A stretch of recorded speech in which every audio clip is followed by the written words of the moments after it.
This all gives you a sense of what the season is. It is Christmas.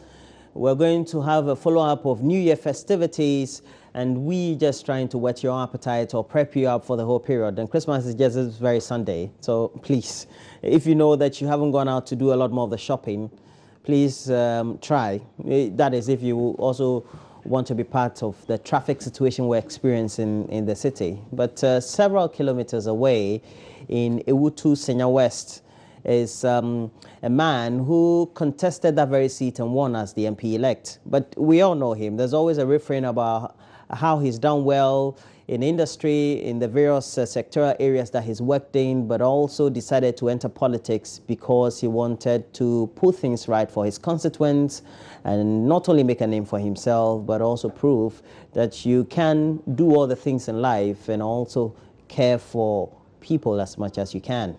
I'm talking this morning to George Anda. And Nei, thanks for joining me. Thanks, Roland, and good morning to your viewers. And congratulations once again as the MP-elect for Ewutu Senya West. Thank you very much. It was a ferocious campaign, wasn't it, George? Well, I'm not sure about it being ferocious, but it was a very challenging campaign. And I would like to express my sincere appreciation to my family, to my friends, to the party, and to the people of Ewutu Senya West who believed in the message of change and who voted massively to endorse the presidency of Nana Addo Dankwa Akufo-Addo and my bid as the next person to serve them in the parliament of the seventh parliament of the Republic of Ghana. Knowing your constituency very well, and for which you don't have to ask a lot more people whether they have great knowledge of, because they just pass through the center of your constituency. But of course, we have many communities that are within and also border your constituency. What really was the thrust of the messages you gave them that perhaps you thought touched them enough? Well, I mean, we all know that the 2016 election was actually a referendum of the ATM, and people were actually tired of the economic mismanagement. They were tired of the high level of incompetence, and they were tired of a high level of corruption. I think if we sit down here and say that the NDC didn't do anything as far as infrastructure development is concerned, then we'll be sort of taking it ourselves. They did some amount of infrastructure, but the issue was that value, was there value for money for the infrastructure that was put on ground? And to a large extent, the answer is no. Our message of change was simple. Everywhere that we went, the people were telling us that they felt extremely insecure. They compared their standard of living to the period where President Kufuor was in power, and they compared it now. And it was like chalk and cheese. They were complaining about jobs. They were complaining about the poor infrastructure, their poor roads network, lack of basic things like water in certain communities, potable water in certain communities, very poor sanitation. A lot of the communities didn't have access to a good place of convenience. A lot of the communities didn't have access to decent trade there. There were issues of people not passing their exams because they were not being properly prepared. So if you take Ewutu Senya West in particular, if you get down to the side of Senya, apart from these things that we've spoken about, there was the issue of the fishing community where they didn't have access to a landing wharf, and so the fishing industry was actually going down. They didn't have access to a cold store. The cold store was built in a place called Buriku. Okay, so it didn't make sense to them.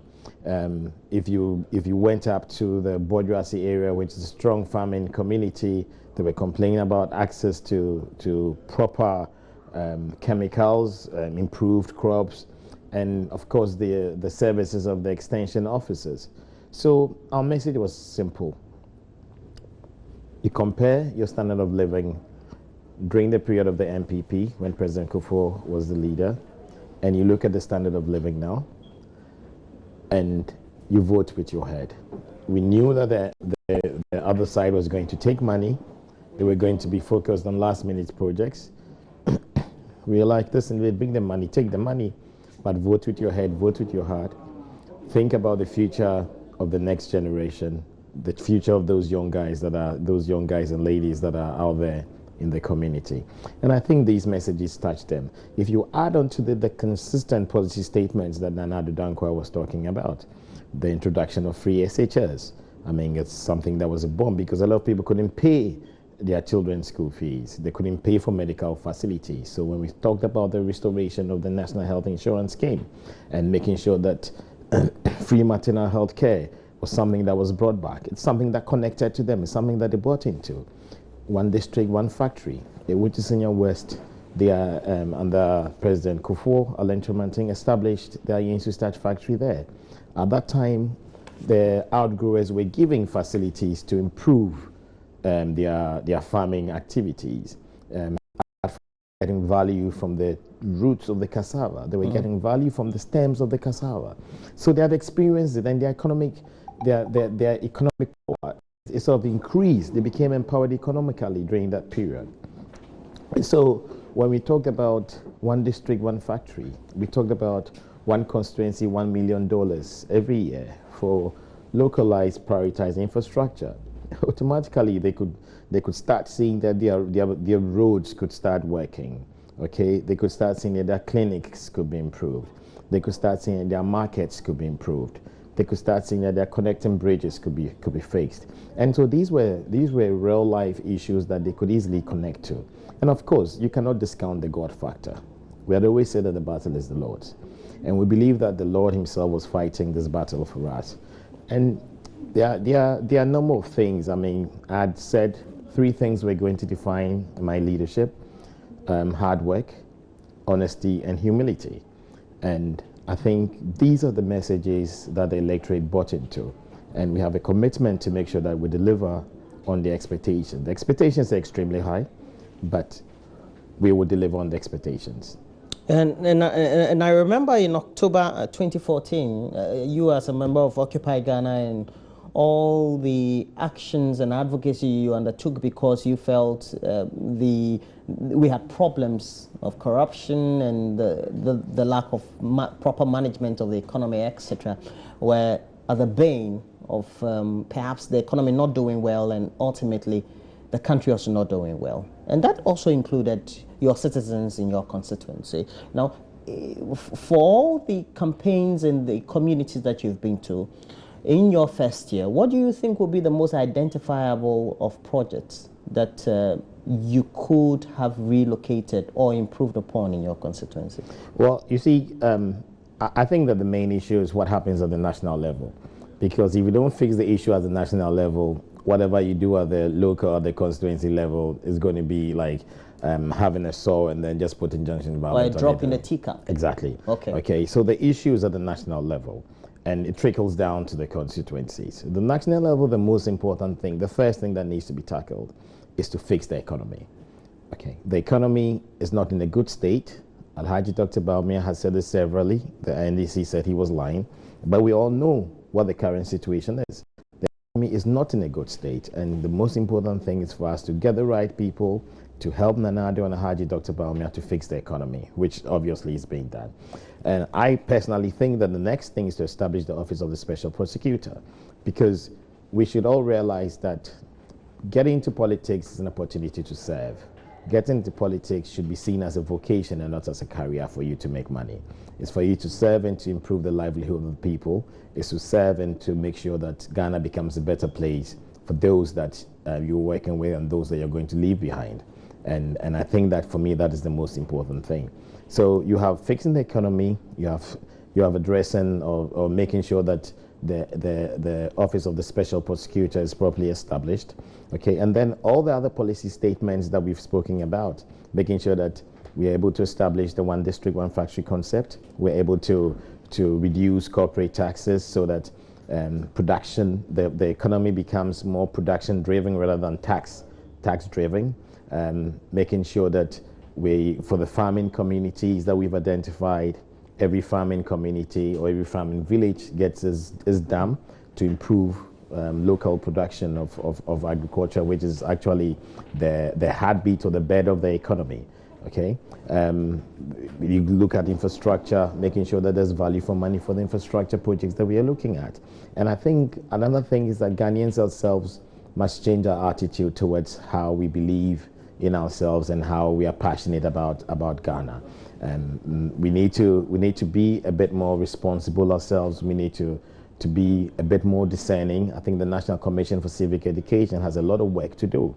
And the electorate must understand that the work of a parliamentarian is not about directly solving your individual problems, but putting in place the laws and policies to make sure that the ecosystem works, and then you can stand on your feet, your businesses will strive, you have the right enabling environment is created so that you can do things for yourself. It's more about the power that is in you that is going to be unleashed. And I think that it's happy days for Ghana. I mean, that bit about what the roles and the responsibilities of the MP is or are, and then what the expectations of your constituents are.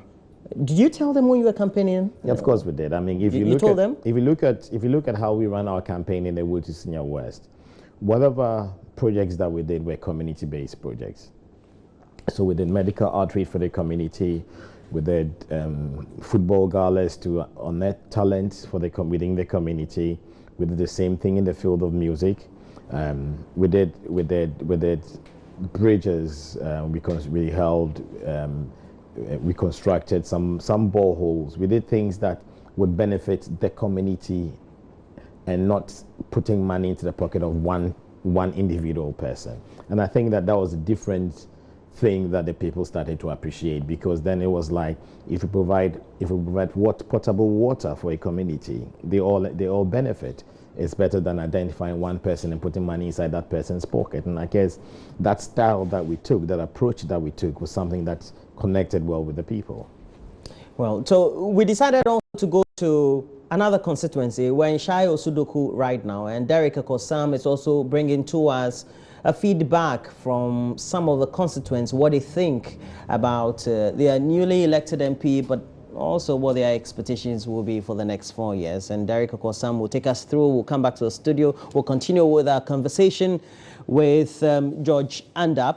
And Derek, how are you? Next parliament will have a lot of new faces, at least 125 of them. We'll also have a lot of females making an appearance in the August House for the first time. One of them is Linda Oklu, who is Member of Parliament-elect for the Shai Osudoku area.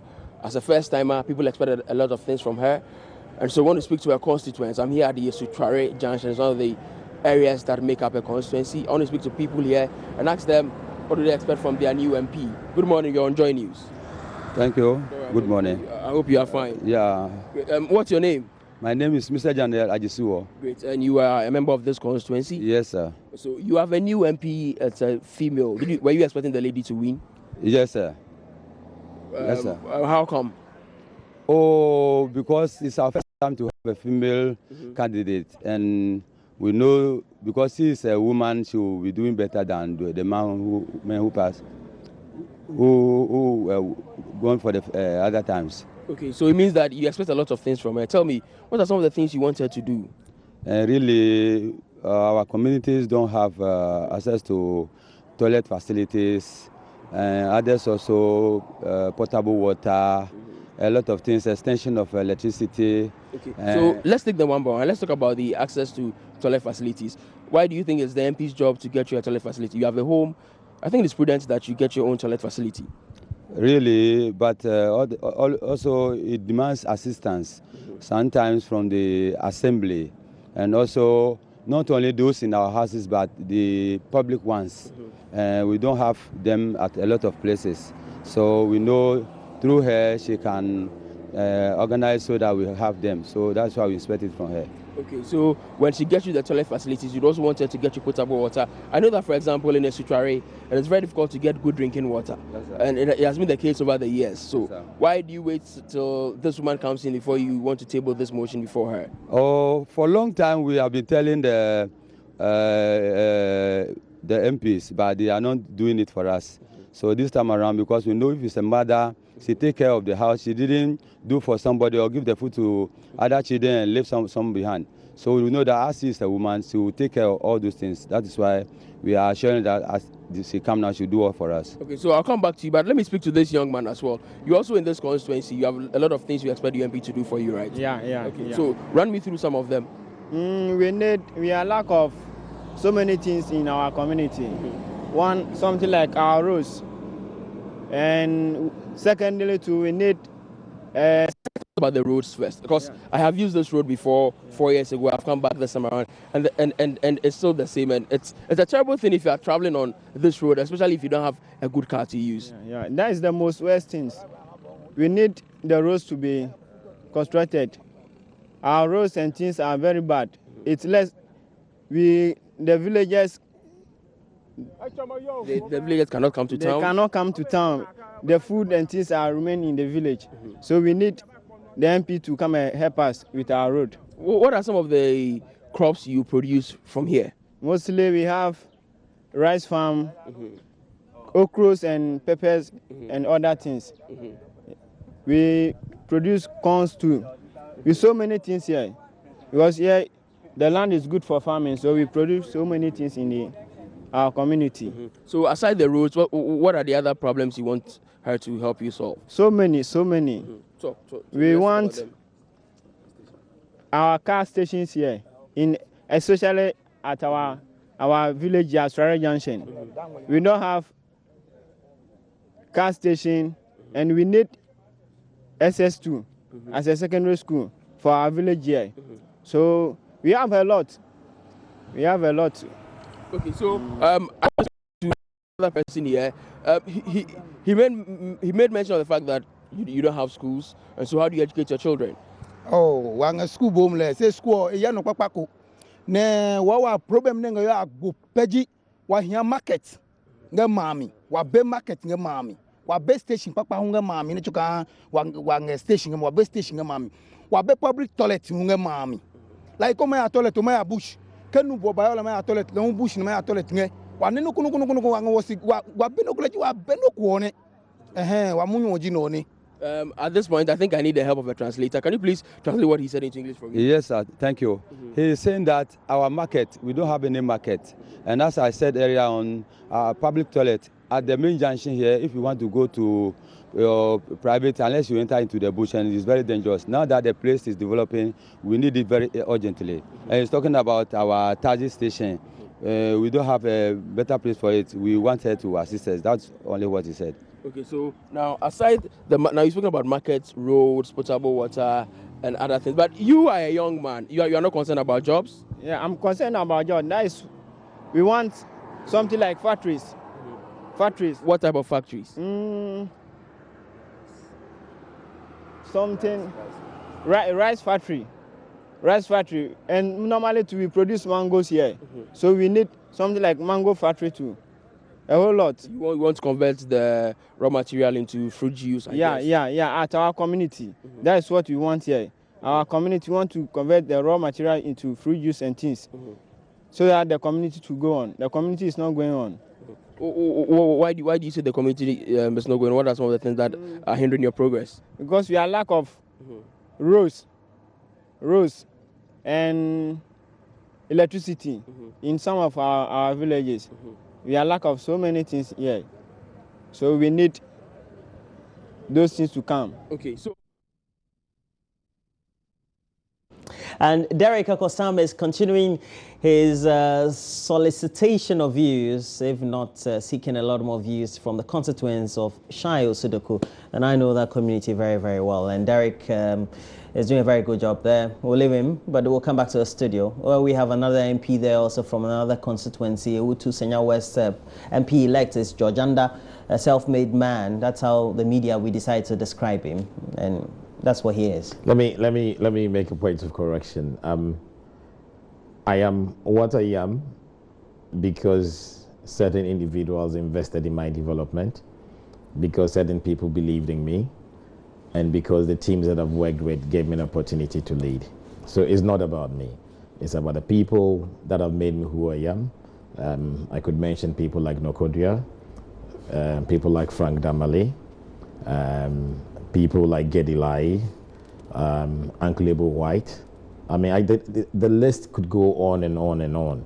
The teams that I've worked with, wherever I've been, right from Media Magic, SGSSB, Guinness Ghana Breweries Limited, MTN Ghana or Scamcom Ghana, Airtel Nigeria, Glow Ghana. These are people that have believed in my style of leadership. These are people that have given me the opportunity to lead. So it's not really about me. It's about the team that I've worked with. It's about the mentors, the coaches that I've had. It's about the support from my family, support from my friends.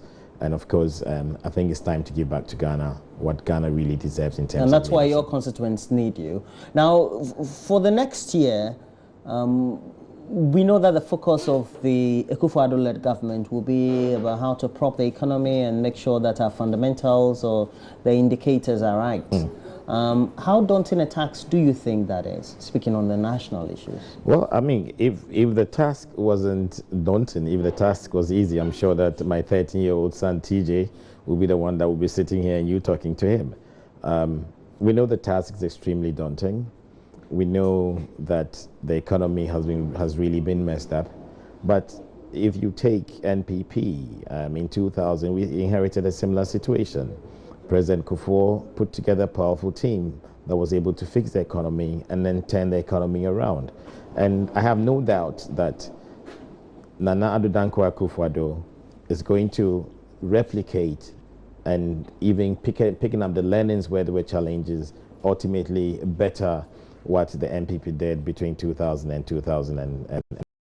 So yes, I mean, we know that the task is difficult, but we know that we are up to it. Nothing is impossible. We believe in God. We put our faith in God when we're getting into this election, and we believe that Ghana is not a poor country. We believe that Ghana has a lot of potential, and we are certain that with the new president in place, I mean, Ghanaians are going to really enjoy Ghana. You heard last week or earlier this week where certain traders decided to start reducing the cost of their products because they were convinced that Nana Addo-led administration was going to improve their standard of living. Is it not because we have market forces at play? Well, the market forces were at play during the period of the NDC. When did you hear? Perhaps they didn't like the government. Well, the battle is the Lord's. God is fighting this battle for us. Okay, but you had earlier asked about what are the priority things for my constituency, and I said the main thing is to look at it from the national level or the macro level and then bring it down. When you bring it down to the micro level or the constituency level, I think the issues are the cut across all constituencies: lack of jobs for the youth, lack of prioritized infrastructure, degrading social services. And these are the things that need to be addressed. People don't have portable running water coming out through their taps. People don't have decent markets to go and sell their products. The medical services, we need to upgrade our clinics in Ewutu, in Ewutu Breko, in Bojuase, in Senya. Okay, we need to fix our roads. We need to make sure that the roads are good enough. There's a lot of cocoa, there's a lot of farming activity in our constituencies. When it rains heavily, these roads become unmotorable, and these are the things that we need to fix. So there are key things that we need to address. If you bring in the one district, one factory in Senya or in the Ewutu Senya West, the issue of unemployment is going to be addressed significantly. If we start the $1 million one constituency, I mean, it's going to fix these things. And so I think that within the next year is again, by the grace of God, it's just going to be happy days for Ghana, happy days for Ewutu Senya West. And for me, and you must have picked up these vibes from the utterances of the president-elect. It's about uniting Ghana. We finished the campaign. Okay, it's time to get MPP, NDC, CPP, PPP, everybody on board. We have an economy to run. We have a Ghana to fix, and so the jubilation of the MPP supporters should be managed a bit better, and so that we don't create this unnecessary tension that seems to be brewing in certain areas. It's a win for Ghana. It's a win for all of us, and we have work to do. Let's get back to the drawing board. Let's get back to the table and get the work done.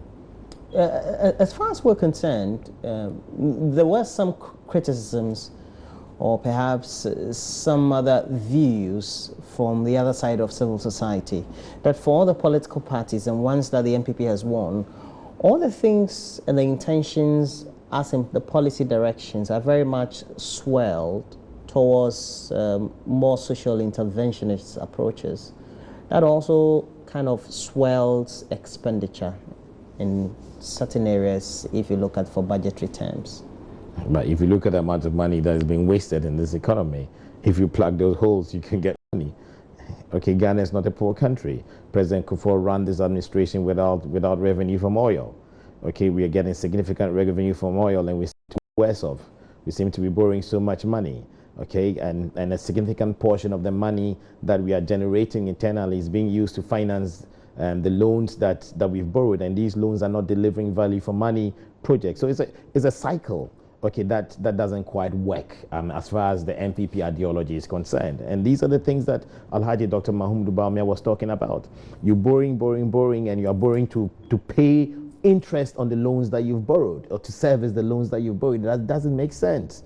You understand? So what we're saying is that we're going to rationalize our borrowing rate. Okay, we're going to make sure that we can, whatever it is that we borrow, we know that is going to deliver on value for money. We're going to plug the holes as far as corruption is concerned. Okay, and we're going to make sure that the procurement system works. You see, the thing is that the systems are in place. We've just had bad leadership that haven't been committed to making the system work. And I don't see how this is going to continue under Nana Addo Dankwa Akufo-Addo and Dr. Mahmoud Bawumia. I mean, they have made these statements over and over again, and you know that when we take over on the 7th of January, we're going to plug those holes. Well, very interesting points that you have there. But we know that what needs to be done is to make sure that we get the economy on a sound footing. Yeah. It's true. Just the last financial year, we spent 9 billion Ghana cedis just service and interest on debts. And that's a huge issue for everybody. But we know that we're still an economy very much on the export side or tilted towards retail. I don't know how that fits into the agenda of your party. Well, Roland, it's very simple. To make sure that we're an economy in which we produce what we consume. Roland, it's very simple. If you read the MPP manifesto, especially the section on agriculture. I've read it 3 times, yes. Okay, so you must know what I'm talking about. Sure, I know. Okay, there's a commitment to one farming community, one dam. Okay, the big problem as far as agri production is concerned in Ghana when you come to crop is that we rely heavily on rain. There's very little dependency on irrigation. Okay, and so there's a season that we grow our crops, and when we get into the dry season, there's no water to water the crops, and so there's very little activity that takes place. If you go to Burkina Faso, you go to Cote d'Ivoire, these are countries that have been able to fix the irrigation system. Okay, and so if we look at one farming community, one dam, and you support that with proper irrigation, you then are able to extend the period for which you're going to have crops, okay, to feed the economy. Okay, now, we've also spoken about the tax regime, where you have a situation where there's heavy taxes on raw materials, and so people that rather import, okay, seem to be better rather than those that are producing locally. Okay, and we've made a commitment that we are going to address that. Okay, there's a heavy focus on making sure that we have the proper agri-extension officers, we have the proper variety of crops being introduced in the country. So I think that we have identified what the issues are, we've put in place what the solutions are, and we're going to make sure that these things work. And the refrain we hear is that the MPP has a man. I think MPP has a man and a woman. Yeah, I was just talking in generic terms. So. I didn't know. I'll just pull your legs. I didn't know that the equality argument we're having before. I'll just pull your legs. Okay, thank you very much, and thank you for passing through the Thanks for your time, and thanks for having me here. Nenyi Georgeanda, he's MP-elect for Ewutu Senya West. And for many of us always traveling through the central region in and out, we know that very constituency.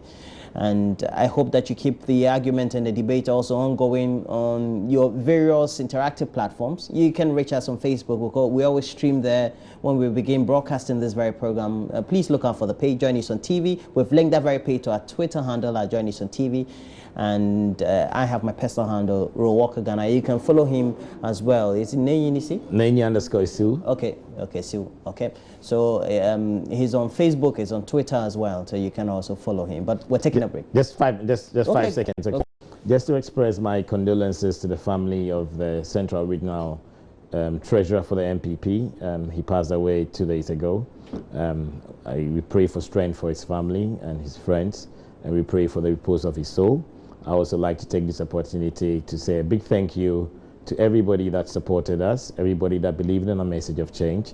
The hard work is just about to start. Special mention to my friends, Fitnat Mary, everybody in the Wutisinya West, my constituency executives, Alhaji Isa Haruna, Lieutenant Colonel Daniel Sado, everybody that came on board to make a Wutisinya West change happen. Thank you very much, and God bless you all. Okay, that's somebody who knows communication. Hijack me, surcharge. We'll bring you the bill. We're taking a break. When we come back, we're speaking the subject of compatriots who visit the Gulf regions, go and work there. They are enticed. They think that that's heaven on earth, that's a paradise, but apparently they are abused. We're having a report from the International Organization for Migration that is worried about extreme abuse of migrant workers, not only from Ghana, but from the rest of the sub-region and sub-Saharan Africa, abused constantly by their paymasters in the Gulf region, Saudi Arabia, Kuwait, and the rest of the Emirati. We're taking a break. When we come back, that discussion is on your screens. Do stay on.